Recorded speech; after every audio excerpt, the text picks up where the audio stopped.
Kalau ada yang izin berdoa silakan.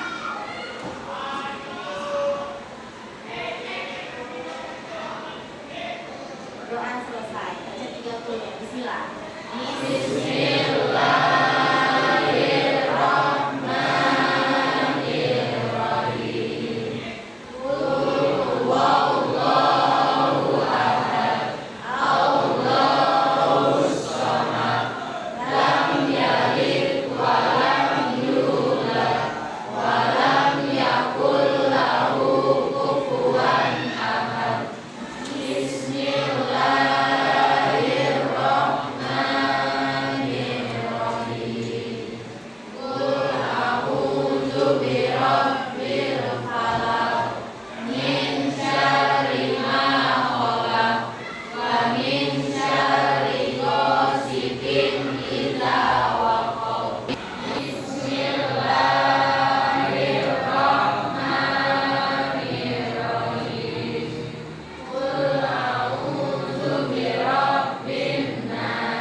Sudah, Bu.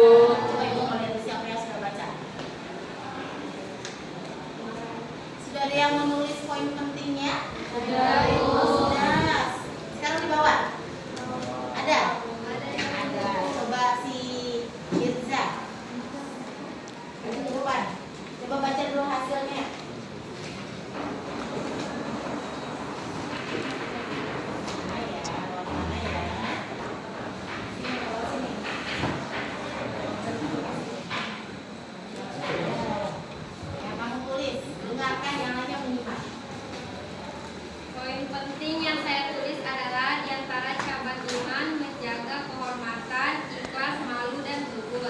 Menjaga kehormatan adalah proses penjagaan tingkah laku seseorang agar sejalan dengan ajaran agama, menghiasi diri dengan akhlak terpuji dan menjauhi segala bentuk keburukan.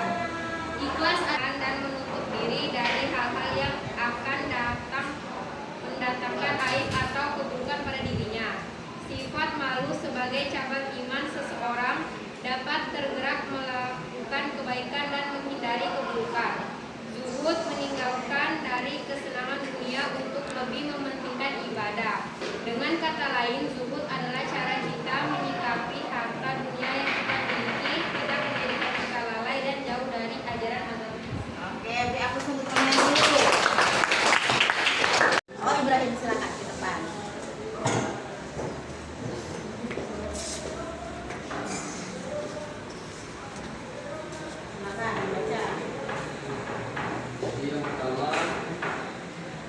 cabang iman adalah pertama itu menjaga ikhlas, malu dan zuhud.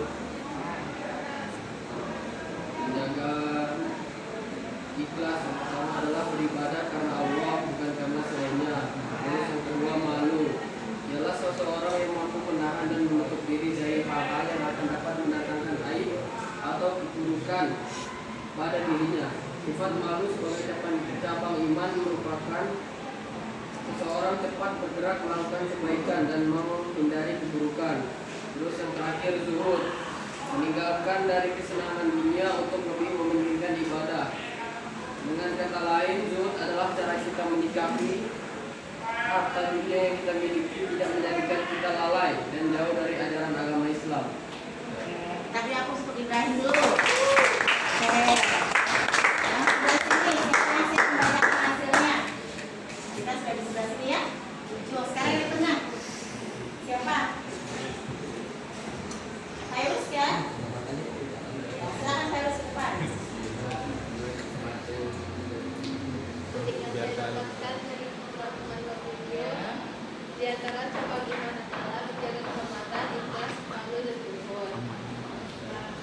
Malu ialah seseorang yang mampu menahan dan menutup diri dari hal-hal yang akan dapat mendatangkan aib atau keburukan pada dirinya. Sifat malu sebagai cabang iman seseorang dapat bergerak, melakukan kebaikan dan menghindari keburukan. Zuhud meninggalkan kesenangan dunia untuk mementingkan ibadah. Dengan kata lain, zuhud adalah cara kita menyikapi harta dunia yang kita miliki, tidak menjadikan kita lalai dan jauh dari ajaran agama. Ikhlas adalah beribadah karena Allah, bukan karena lainnya. Menjaga kehormatan adalah mencegah tingkah laku seseorang atas jalan dengan ajaran agama, menghiasi diri dengan akhlak terpuji dan menjauhi segala bentuk keburukan. Oke, tepuk tangan buat saya. Oke, terima kasih.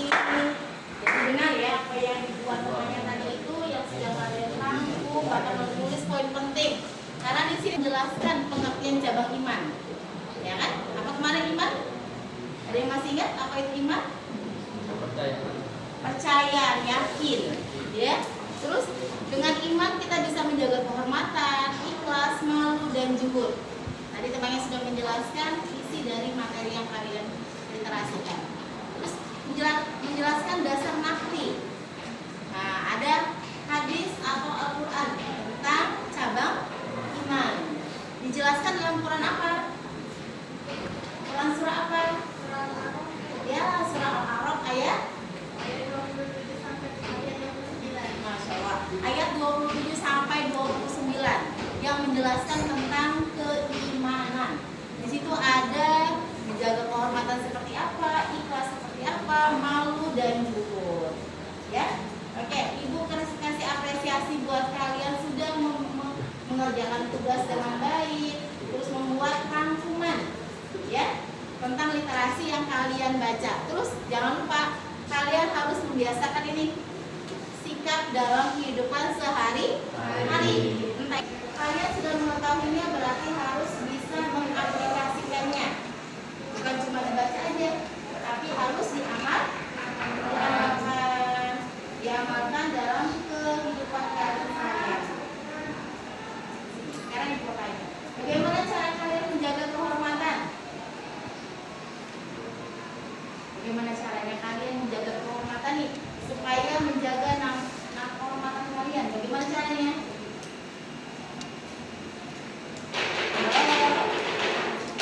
Bagaimana caranya? Bagaimana caranya? Ya, gimana Ibrahim? Ya, bertingkah laku yang baik, apalagi?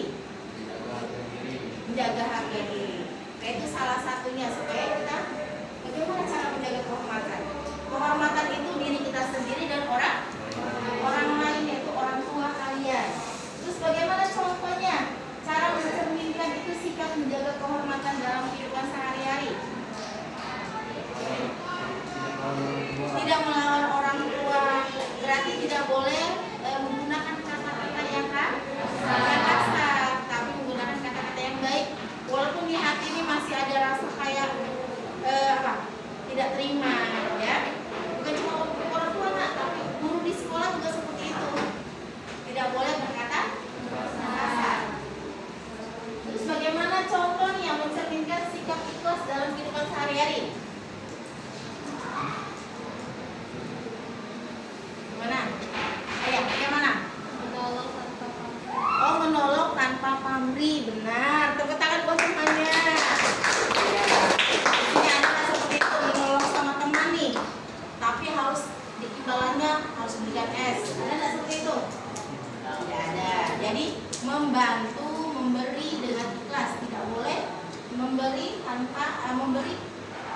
imbalannya. Nah itu nggak boleh ya, itu bukan ikhlas. Terus ini berikan contoh yang mencerminkan sikap malu dalam kehidupan sehari-hari. Contohnya gimana? Oke, setuju nggak? Ya, dalam kelas ini ada yang berkata kasar. Alhamdulillah. Berarti sudah ada ilmunya ya, tidak boleh berkata kasar. Walaupun lagi amarah nih, emosi, tidak boleh berkata kasar. Apalagi menggunakan kata-kata yang tidak baik. Biasanya menggunakan kata keburukan, ya kan? Nah itu tidak baik karena orang itu mempunyai nama, benar? Ada nama masing-masing, jadi gunakanlah nama yang baik, ya. Sekali lagi, sebutkan contoh yang mencerminkan sikap jumuk dalam kehidupan sehari-hari. Gimana? Sholat. Sebesar apa? Gimana? Gimana? Dan dari suaranya sekarang apa? Bersedekah. Jumuk, kenapa harus bersedekah? Karena hal baik. Oh, karena hal baik. Nah, jadi juhud ini memang arahnya ke akhirat. Dunianya sedikit sekali.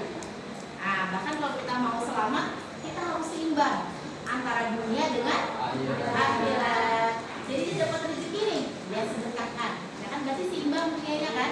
Bukan semata-mata dia dapat rezeki dia untuk dirinya sendiri, tapi dia ingat akhiratnya. Kalau dia mengasih, berarti dia dapat pahala. Ya kan? Nanti kembali kepada dirinya sendiri. Materi ini ada tertuang profil Pancasila. Ya kan? Di sini ada beriman kepada Tuhan Yang Maha Esa, ada kebinekaan yang global, ada mandiri, bernalar kritis dan kreatif. Oke? Kata kuncinya berarti memang harus ada iman.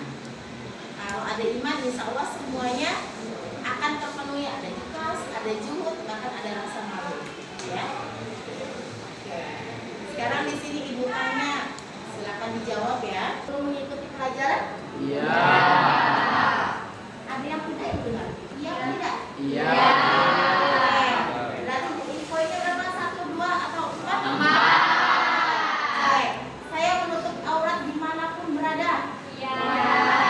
Yang ketiga, saya mengumpulkan tugas tepat waktu. Pilihannya mana? 1, 2, 3 atau 4? 4. Alhamdulillah kalau tugas agama dikerjakan tepat waktu ya? Iya. Karena belajarnya langsung full 3 jam. Ya kan? Jadi kalau tidak lagi mau dikerjakan di rumah, kerjakan di sekolah. Diselesai. Saya aktif berkontribusi saat diskusi kelompok. Oh iya, jadi pilihannya 4 juga? Oke. Yang kelima, saya menepati janji untuk serius dalam mengikuti pelajaran. Alhamdulillah, berarti pilihannya mana nilainya? 4. Saya mengajukan pertanyaan ketika mengalami kebingungan atau mengalami gagal paham terhadap materi pelajaran yang disampaikan oleh guru dan atau teman. 4. Iya. Saya malu kalau berbuat demikian. 4. Saya mempelajari materi pelajaran sebelum disuruh orang tua atau guru. 4. Apa pilihannya? 4. Alhamdulillah dari di sini kesadarannya tinggi ya. Alhamdulillah Bu. Saya aktif memberikan ide atau pemikiran atau gagasan ketika diskusi. Pilihannya 3. 3 Bu. Oke, 3. Saya menjalin hubungan baik dengan orang lain, baik orang tua, guru, teman, dan masyarakat. 4. Oke, alhamdulillah semuanya bisa terlaksana di mana saja pun. Karena kalian sudah tahu ilmunya, berarti tinggal kalian mengaplikasikannya. Insya Allah kalian, makanya doanya tuh Robbana atina Fid dunya hasanah wa fil